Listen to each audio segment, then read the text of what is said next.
Happy Friday and welcome here to another edition of HuskerOnline Headlines. We are less than a week away from Nebraska at Minnesota. Sean Callahan, Steve Sipple, as we do every week, we bring you the top headlines here from Husker Nation. Later in the show, though, we will hear from Jim Rose as well, as he always brings great insight and analysis. But let's get right to it. Headline number one, we had our press conference here on Friday with Matt Rhule, about 8 players.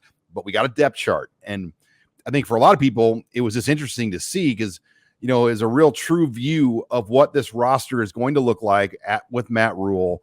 Let's first talk, Steve Sipple, on the offense. Okay. Some of the things that jumped out to you on this first depth chart we got from Matt Rhule. Well, the first thing is I think you got to point out the veteran nature of this team, because that was something of a theme today as Matt Rhule addressed the media corps and several players.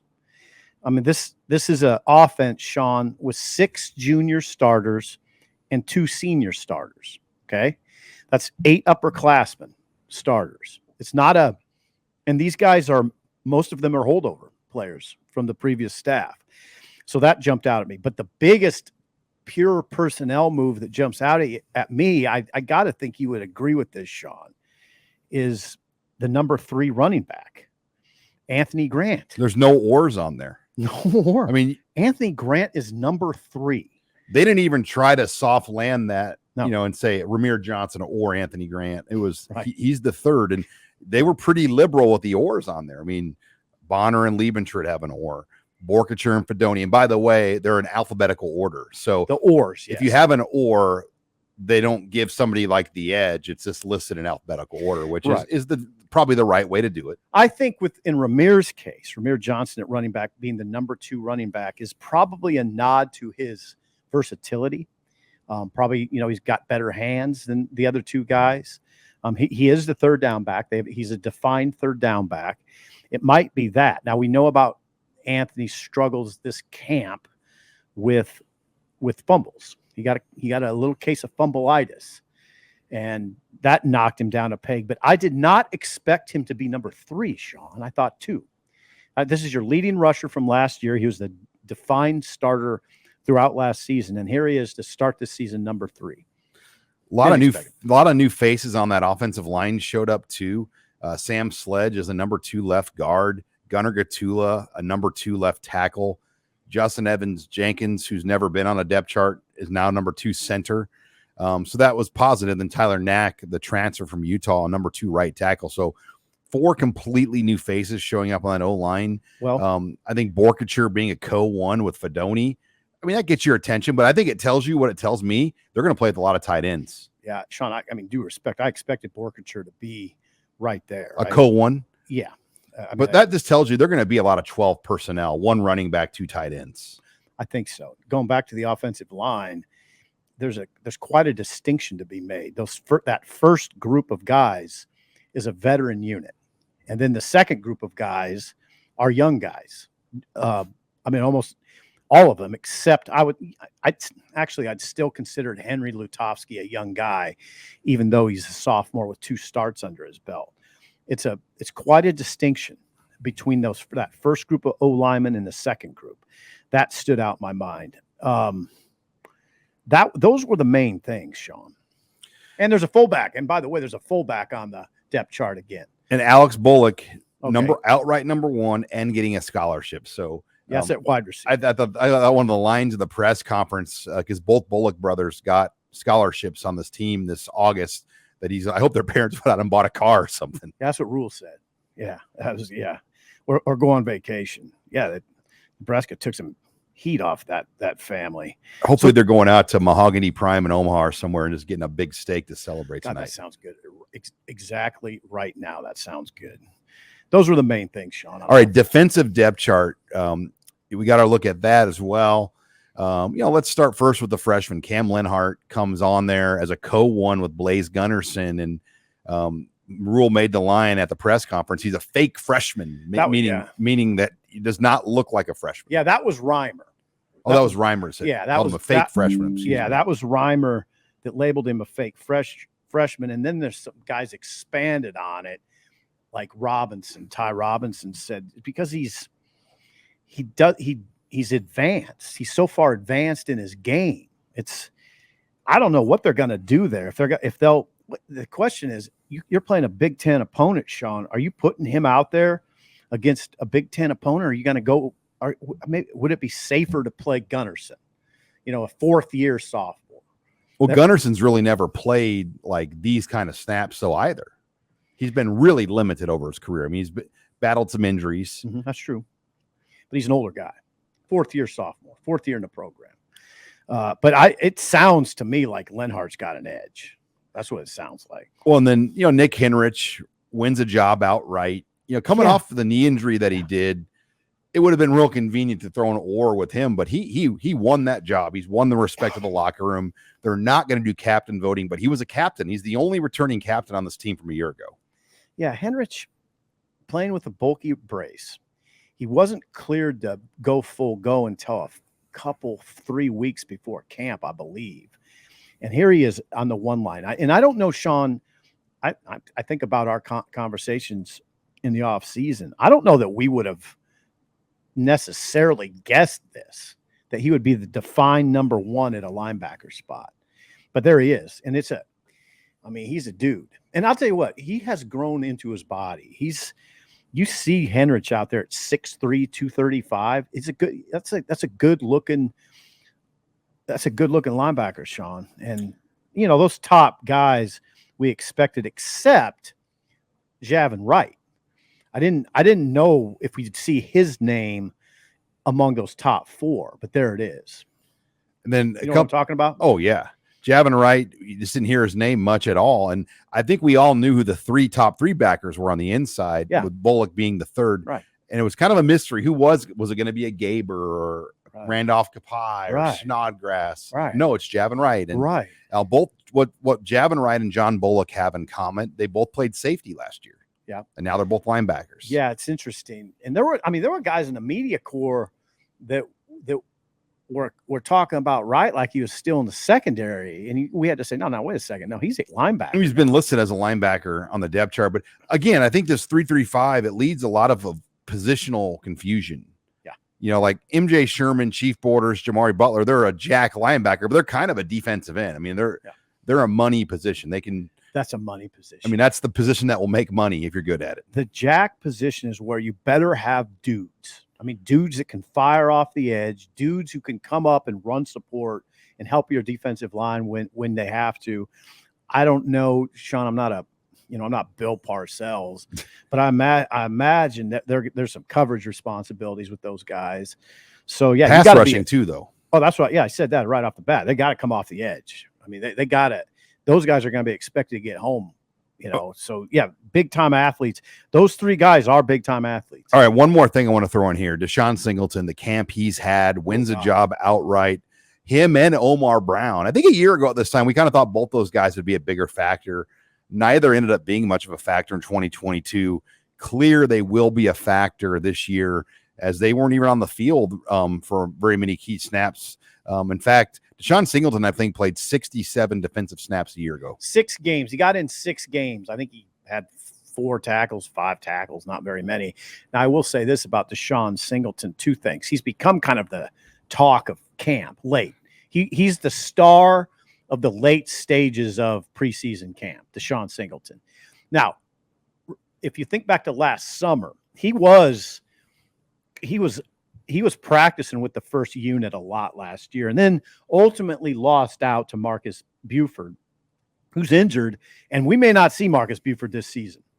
He could play up to 4 games in redshirt, so that could be a path for him. That could be a path. But Rhule said today, you might see him in game 5 or game 6. You might not see him at all. Okay. And then Miles Farmer's gone. So here's Deshaun Singleton's big chance, and he has seized it. You heard, for instance, the running back Gabe Irvin say that when he runs into Singleton, what did Irvin say, Sean? He said it's like running into a linebacker. He's a big guy. He's a big dude. All right, let's go. Headline number 2. Okay. The veterans have made it very clear they want to win now. And, you hear so much about Matt Rhule, Steve Sipple, and his blueprint, how it's kind of a 3-year plan where he's been, and the year one's been crummy. That narrative has changed here.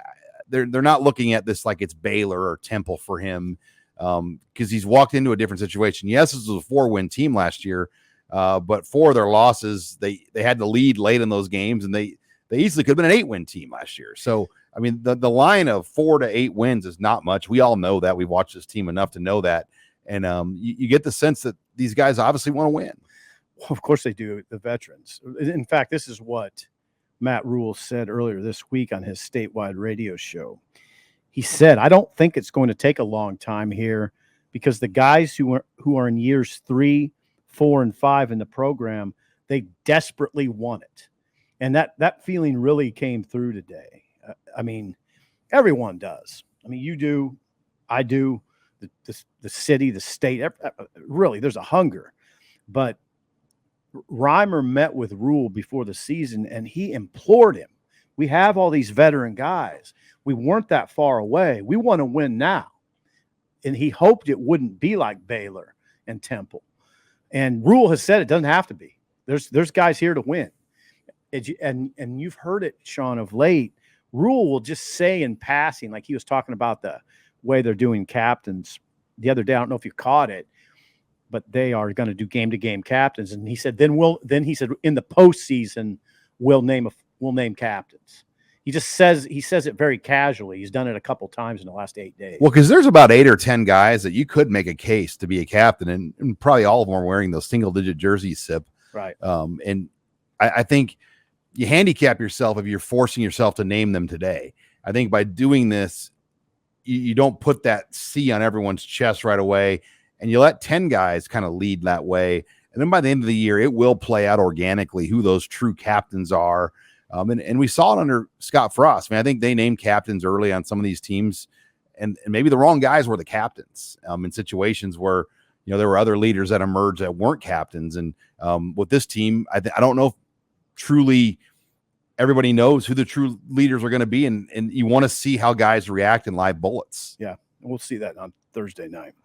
All right, let's take it to headline number 3. Gabe Ervin Jr. seeks the bell cow role at running back. What a story he's been. He's up to 225 pounds. Looks like a Big Ten running back.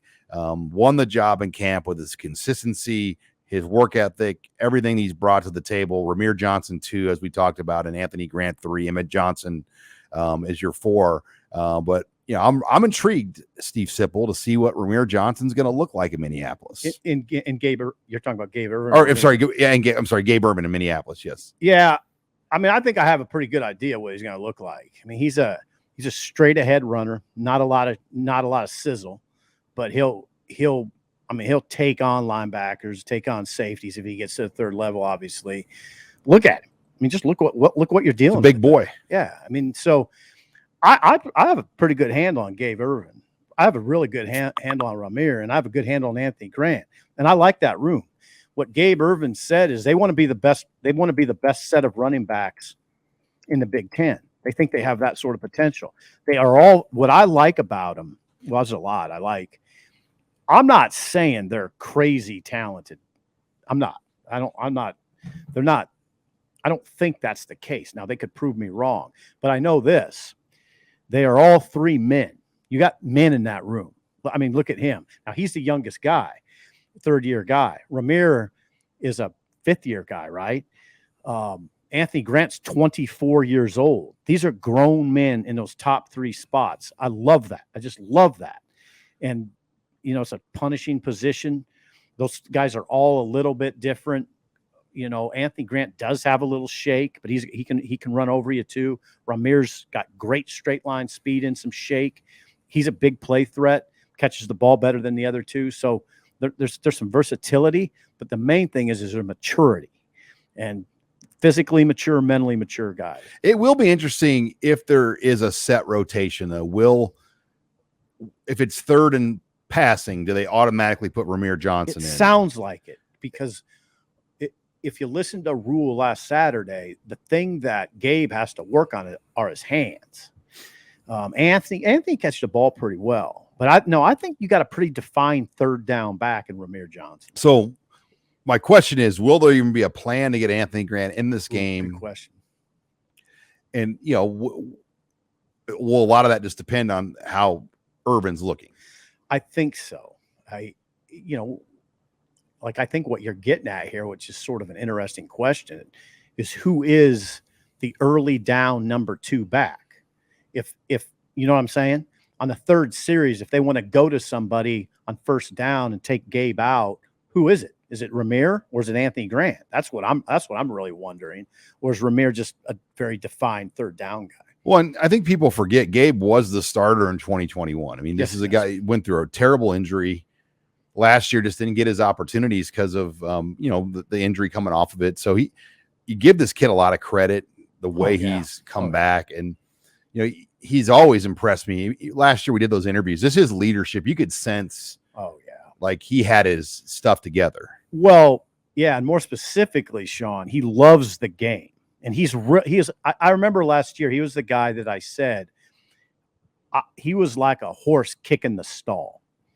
Like he was like a racehorse that was kicking the stall. He just wants to play so bad. Gabe Ervin is all three of those guys are the type of guy you want. They all are football players that love the game. And Sean, I mean, I think some people listen and go, wait a second. Aren't all those guys football players who love the game? Not necessarily. And some definitely love it more than others. And these guys, all three, love it. Well, and I think Irvin wasn't a great fit for the Mark Whipple system. I mean, Mark Whipple's offense wasn't built on the patience of 3 to 5 yard power runs. I mean, it was built on don't get me started 80-yard throws to Trey Palmer. Yeah. I mean, it just didn't have where I think this offense is going to be more like a sledgehammer hitting a wall, and it's going to take several hits before it breaks. What I want to see him is run with more patience than he did as a freshman. If you remember Gabe Ervin as a freshman, he started 2 games. He was pretty. Oklahoma, he started to look good before he got hurt. Yeah, he was going on a long run when he hurt his knee, but he was a little impatient. Ran into blockers sometimes. I want to see a little bit more patient. Then hit it. And that's sometimes on those zone plays. That's what you're looking for. All right, before we get into headline number 4, this show and segment brought to you by BetterHelp. Sometimes we're faced with tough choices and the path forward isn't always clear. We're in the middle of football season. Kids are back in activities, school. You're trying to just juggle a lot of life, and it's not easy. So whether you're dealing with this decisions around your career, relationships, or anything else, therapy is your way to stay connected to what you really want while you navigate life, so you can move forward with confidence and excitement. Trusting yourself to make decisions that align with your values is like anything else. The more you practice, the easier it gets. If you're thinking about starting therapy, give BetterHelp a try. It's entirely online, designed to be convenient, flexible, suited to your schedule. Just fill out a brief questionnaire to get matched with a licensed therapist and switch therapists for no additional charge. Let therapy be your map with BetterHelp. Visit BetterHelp.com/Husker to get 10% off your first month. That's BetterHelp.com/Husker. Once again, this episode is brought to you by BetterHelp. But let's close on some Minnesota talk here at Headline 4 before we bring in Jim Rose. First of all, I want to, this just came out from Brett McMurphy. The Big Ten is going to, it sounds like they're going to pass something that up to 2 hours before kickoff, schools are going to now be forced to release their availability reports. What do you think of that? I don't know what to think of it. This is the first time I've ever thought about it. The natural first question is why? Gambling? I mean, maybe. But Big Ten will work harder. Hold on. Hold that thought. So you're suggesting, and you might be right, that they're doing it for the sake of gamblers. Yeah, I don't know. That's wonderful. Big Ten will require its football programs to release player availability reports. Couldn't get that on 2 hours before each conference kickoff, pending on approval by the league schools. Sources told Action Network, first reported by Andy Greider. I'd be shocked if this does not pass. Okay, now I want to get back to the question. Why? Why is this happening? What's the reasoning? And what's the penalty if you don't cooperate? I don't know. Remember Bill Snyder? Yeah. There was a quarterback he had at Kansas State named Jesse Ernst, who literally needed shoulder or knee surgery. He dressed him out and had him go through warmups with a severe injury just to make Gary Patterson think this guy was going to play. That's Bill Snyder. Yeah, that's Bill Snyder. I think you're right, Sean. I mean, I think this is a move to, I don't know, be transparent for the sake of gamblers. Now, think about this conversation in the context of what's happening at Iowa and Iowa State. I'm just thinking, hold the Iowa State jokes here. My God. I mean, that's right. And then think about it in the context of what you'd hear, for instance, Matt Rhule tell you about how they hammer it into guys. They make them sign a waiver. You can't gamble. Nothing. You can't do it. That is taboo. You can't touch it. Okay, wait a second, though. We've created a rule where it's for gamblers. There's a lot of mixed messages in college sports, Sean. There's a lot of them. It's happening more and more. I don't know any other reason why you need that information out there.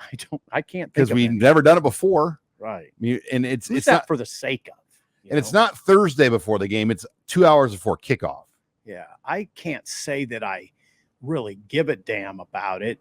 It's just sort of interesting in the context of this wave of gambling news we have coming out of the state of Iowa and the concerns about gambling affecting the integrity of the sport. And here we are, changing a rule that's significant right away here for this season. That's bizarre. By the way, we just added another pregame content piece Robin's gonna have to do in every game now, 2 hours before kickoff. When that email comes, every news outlet's gonna write that, put that availability report. The availability. And I mean, you're looking for who's not on it. Yeah. Well, yeah, who's not? I mean, right? Is that what you see what I'm saying? Are they going to list the players that aren't available? Like, it got to the point, and I always thought this was weird, that Nebraska stopped releasing the travel roster. Why was that even? I don't know. Mainly because the media made a big deal about who traveled, but that also would let you know who was healthy and not. So you envision a list of players who aren't available. But again, a travel roster should clear that up in the Big Ten, because you're not going to travel unavailable players typically. Right. Really, really interesting. All right, let's get on Minnesota though here before we get Jim Rose in the show. Yeah. We heard Matt Rhule talk about this game. Yes. It's a fourth year in a row they've opened with a conference game. Mm-hmm. It's the fourth year in a row they've opened out of Memorial Stadium. When you go back to Ireland, Illinois, and then Columbus, Ohio, and now Minneapolis. This is a big game. There's no other way to say it. I mean, this is a huge game for Matt Rhule to open his era at Nebraska. It's a huge game for PJ Fleck. It's nationally televised night game on Thursday. Everybody will be a lot. College football fans will be watching. As far as Minnesota goes, Rhule had an excellent quote this week about Minnesota that tells you not only a lot about Minnesota, it gives you a kind of a preliminary vision in your mind about Minnesota, but also tells you how he wants Nebraska to play.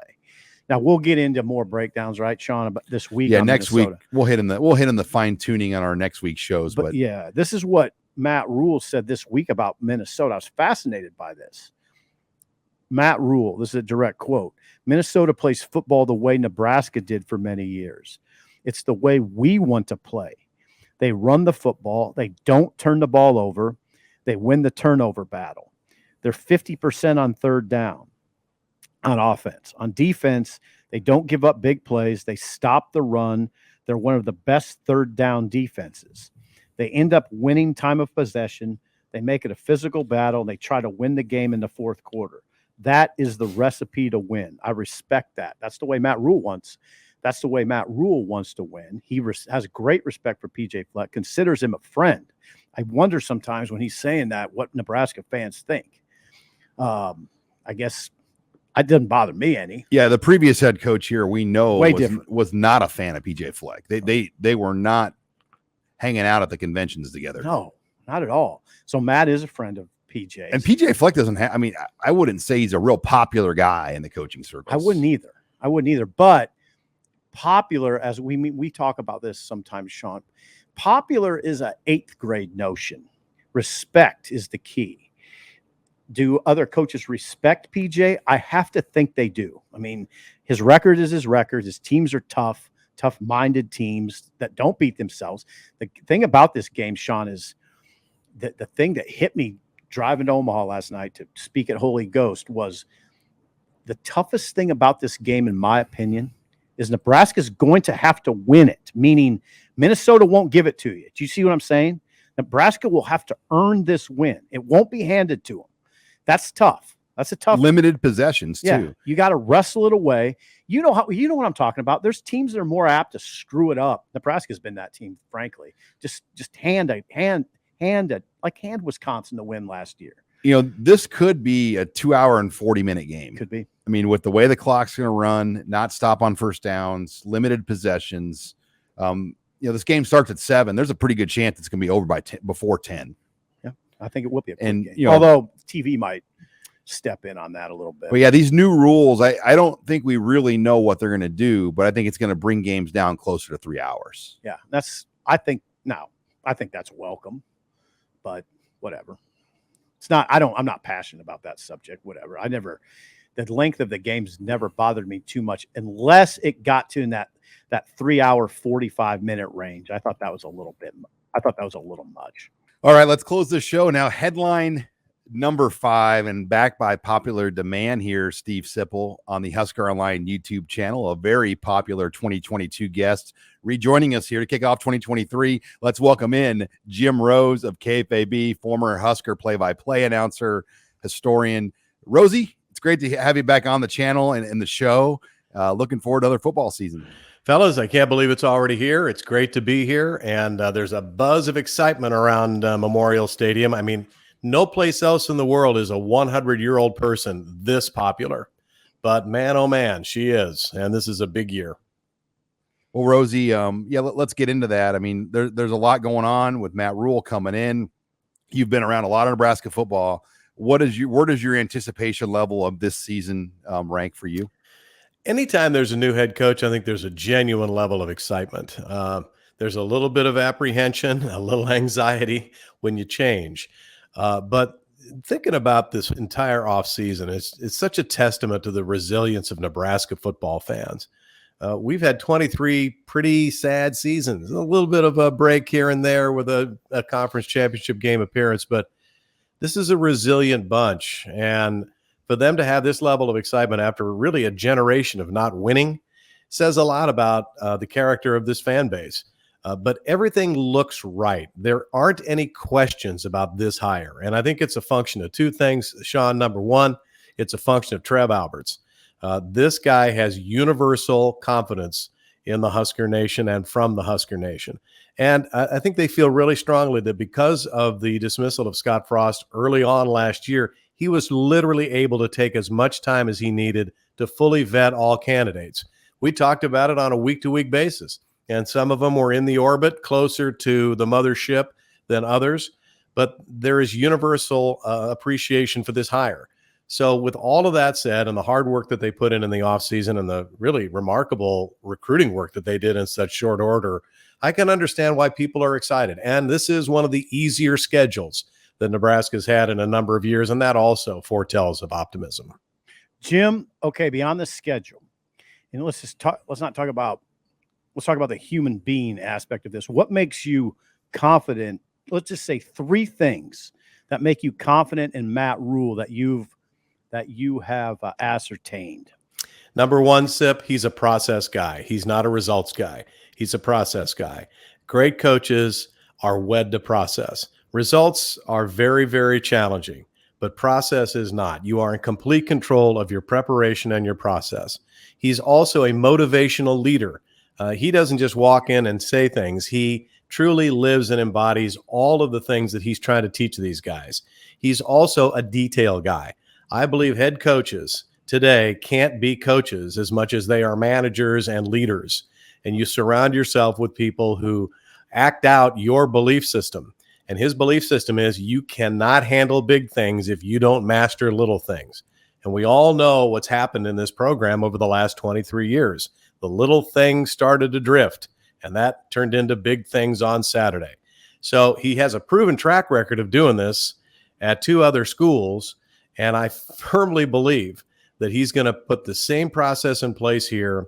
He's going to be very adaptable to the Big Ten because he's a Big Ten guy. This is a Penn State guy. He knows the culture of this conference. He knows what it takes to win in it. and then you throw his record of achievement in the mix, and that's what gives me a lot of belief that this is the right guy. Well, speaking of Big Ten, they'll open at Minnesota, Jim. Really tough road game to open up a tenure at Nebraska. You've got a unique knowledge of Minnesota because you had a son, Jackson, who played college for Minnesota. You're a Husker. I mean, what's this game? First of all, who's your son rooting for? He's pulling for the Gophers. I lost him years ago. I mean, it's no chance anymore. I mean, he's gone. And then I got an Ole Miss daughter. So how am I supposed to cope with that? I'll be darned. It is a solid program. It's a solid athletic department. This athletic director, Mark Coyle, has been there. He has a genuine respect at the highest level of the administration at U of M, and they have elite facilities. This is his 6th year, I believe, PJ Fleck's 6th year. So he's into his 2nd full recruiting cycle, took full advantage of the COVID extra years to build up experience, but also give his younger guys a chance to grow into the program. He's a developmental coach. He's not going to get ready-made athletes, certainly not ready-made linemen, so he has to turn them into guys. He's done that. I like this quarterback. I think Ethan Kaliakmanis is underrated. What he did at the end of last year was impressive. He's got 2 really outstanding targets in Chris Otwin-Bell and in Brevin Smith-Ford. These guys are going to be in the National Football League unless they suffer serious injuries. And he's brought in some transfers, some guys that he feels good about, very productive FCS-level dudes. But he's built that program from the inside out. He has linemen that have developed in his system. And even though I think PJ really likes to throw the ball philosophically, I think he'd like to go up and down the field throwing the ball. He knows that to win in this conference, you have to limit possessions. If he can limit the other team to 7 or 8 possessions, that's a win for him. And defensively, those guys are super sound. So from a Nebraska standpoint, it'd be much better to probably play these guys in October than the first game of the year because I just think Minnesota is going to be further along in its system than Nebraska will be for the first game. But that said, this thing goes into the 4th quarter with Nebraska's big play guys. Anything's possible. Jim Rose, you are the voice of the Nebraska football team. I listen to you every morning on KFAB. You're God bless you. A passionate fan.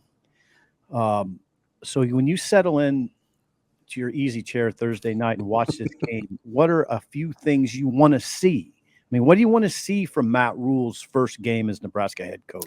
Well, I'm like most football fans, Sip, I think, around Nebraska, and that is I start on the line and move out. So we look at this offensive line. This is actually a pretty experienced collection of guys. Now, it's a new system, but you figure Corcoran's in his 4th year. Newely is in his 5th year. Ben Scott's a 5th-year guy, even though he's transferred, but he was brought in because of his experience. Piper, very experienced. He's a captain. Benhart, very experienced. Now, I don't know that the depth is there, especially with Teddy Prohaska's injury issues. But that's a pretty experienced offensive line, meaning they should be able to make some good adjustments. I hope we don't have major breakdowns on the offensive line. We all know what trouble this program has had the last few years protecting the quarterback. To that end, no doubt, I think this offensive game plan is going to be to run the football. 2 backs in there. I like that trio of backs. I really like Ramir Johnson. I think he's really capable of being a terrific 3rd down back and a really capable kind of weapon for this program. Because the receivers are relatively inexperienced. They have a new quarterback they've never worked with before. The experienced receivers are not in this program now. So offensive line, moving down the field, trying to keep the chains progressing and trying to hold the ball for a while. That's number one. I'm anxious to see how Tony White adjusts his 3-3-5 defense to a run-oriented league. I think over time he's going to get exactly the athletes he wants, but a 3-3-5 against the run is a little tricky in some cases. He came from the ACC, which I think we can all agree is largely a passing league, into a running league, especially this schedule this year for Nebraska. I like some of the guys on defense. Luke Reimer has a real good chance of being the 2nd all-time leading tackler in the history of the program. That's hard to believe. You don't equate, the losing seasons we've had with a guy that close to the top of the record books. But I think Isaac Gifford has a chance, if he stays healthy, to have an all-conference season. This defense is perfectly suited for him. So I'm looking for him to have a big game. I'm really excited about Gifford. I'm really excited about MJ Sherman, obviously a very highly touted transfer. And then the other guy, you talk about a chance to have a consistently good season. And Ty Robinson is that guy. He's got a tremendous amount of ability, but he needs to have his motor running on every down. And maybe this change of coaching staff will motivate him to do that. But there's some material on that defense. I don't think there's any doubt about it. Nick Henrich is a good football player. He's just had a lot of injuries. So let's see how long it takes for them to really get into the groove of this defense. And if there are trouble signs during the game, and there probably will be, are they going to give up on it and say, oh, man, this doesn't work, I'm going to revert back to my old way? How much trust and faith do they have in the system? And if they have some success, especially in the first half of the game, I think that seed will be planted and it will grow throughout the year. And then when we get to November, I think you're going to be much, much happier with the consistent play of this defense once they get into the groove. As we wrap things up with Jim Rose, I want to ask you some university things too, Jim. 100th anniversary, you mentioned the stadium. We know October 5th, some major announcements are going to be made about the future of Memorial Stadium, renovation plans. We know the price tag is $300 to $500 million on the Regent meeting list that they came out with a while back. You've been involved in heavy fundraising with Nebraska and for other organizations for years.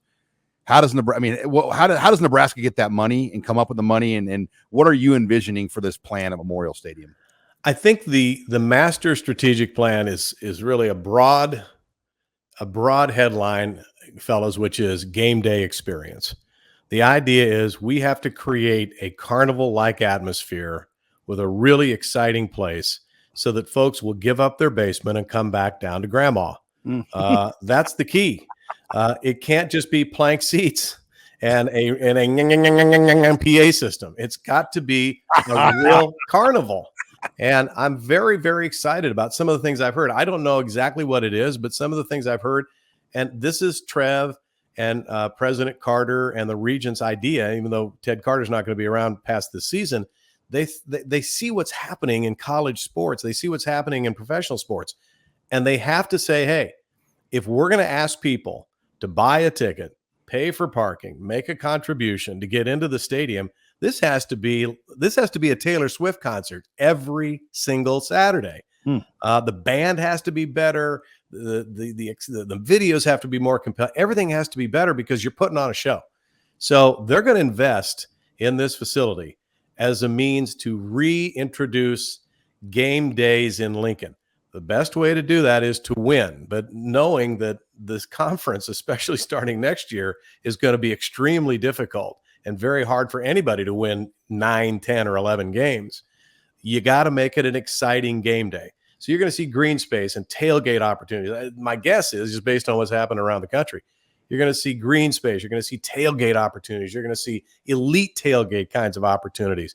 You're going to see a really comfortable stadium with sight lines all over the place and a chance to move around, indoor facilities. So when the weather gets bad, you can go in and get, your favorite beverage, at halftime or the end of the quarter. But I don't think Nebraska is unique. I think this is the plan for a lot of people. And how are they going to pay for it? Well, when you're starting at $71 million a year from the Big Ten Network, that's a good place. But Nebraskans will invest in this if they see it, if they can feel it, if they can imagine it, and if they really sense that this is something they're going to want to do. The next generation, the younger guys, the guys that are between 40 and 55, 35 and 55, that's the place they want to go. And they now have high expectations about spending entertainment dollars. So I'm really excited about it. I think it's cool for this to happen in the 100th year of the stadium, which is an iconic place to Nebraskans. And I'm excited about what may transpire. And when you look at some of the teams that are going to be coming into that place in the next 10, 15, 20 years, as long as this Big Ten conference exists, then this is a place you're going to want to be. Last one from me, Jimmy. You referenced Ted Carter, who has taken the president's job at Ohio State. Now, I have a very specific question. Hank Bounds was a sports-minded president. Ted Carter was a sports-minded president. Is it incumbent on Nebraska to go in that direction again with this next hire? No question, Sip. I think it's the single pivotal metric that they have to plug in here. Ron Roskins was the first president Nebraska ever had. Well, that's not exactly true. Clifford Harden, who was chancellor of the University of Nebraska Lincoln campus, and then Dr. Roskins. Okay. These were the first two guys that recognized sports is the largest picture window the rest of the world looks through to see Nebraska. And we have to ensure that this is our best look. When somebody walks past that picture and looks in, we want it to be really good. Clifford Harden believed that. That's how he dumped 3 other candidates and went to get Bob Devaney. Ron Roskins was extremely supportive of Coach Osborne during his tenure there. And Ted Carter, as you mentioned, with Hank Bounds, both sort of reintroduced that importance to the university when they took those positions. You have to realize, and some may, especially academics, may find this to be a bit repulsive, that sports is so important at a university. What about the chemistry department? What about research? All of that stuff is important too. But from an external standpoint, your athletics programs are the front door to your university. And if you are successful in sports, just look around at some of the college basketball teams that have soared. If you're really good in sports, that will inspire support for other things. Because if you're really good on Saturday, people are going to want to be really good Sunday through Friday too. And I firmly believe that if Nebraska can get back to that elite level, or at least a contending level, that's going to inspire support for all facets of the U. And if you get a chief executive who believes that, and then inspires confidence to Trev Alberts, who then inspire it to the coaches and the support staff, now you got a winner. And guess what? We know what it looks like. We did it that way for 50 years. Yep. Well, Rosie, we appreciate you coming on. It was a fun year last year. Looking forward to catching up with you throughout the football season again this year. It'd be great, fellas. I'm looking forward to it, and go Big Red.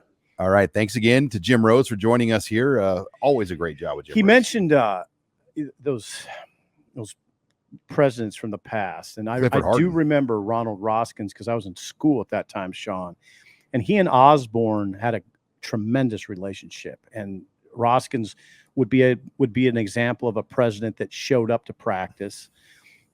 If you knew his personality, it jibed with Tom's. I mean, Roskins, that was definitely a thing. I'm not old enough to remember Clifford Harden, but Jimmy's right. It's an interesting question. Jimmy answered it emphatically. I wondered how he'd answer the question does Nebraska need, once again, a sports-minded president? Hank Bounds, sports-minded. Ted Carter, sports-minded. Do you have to do that? Well, Jim's answer was an emphatic yes. Well, that wraps it up here for this edition of Husker Online Headlines. Reminder, next week, a little bit different schedule because of the game. Headlines will go on Tuesday, so we'll get that up so you have plenty of time to get it, maybe catch it on your drive up to Minneapolis Wednesday or Thursday. But once again, check out HuskerOnline.com. We've got a great promo right now running through the weekend of the Minnesota game. Get 50% off your annual membership or your first month for $1. That's simply at HuskerOnline.com. For Steve Sipple, I'm Sean Callahan.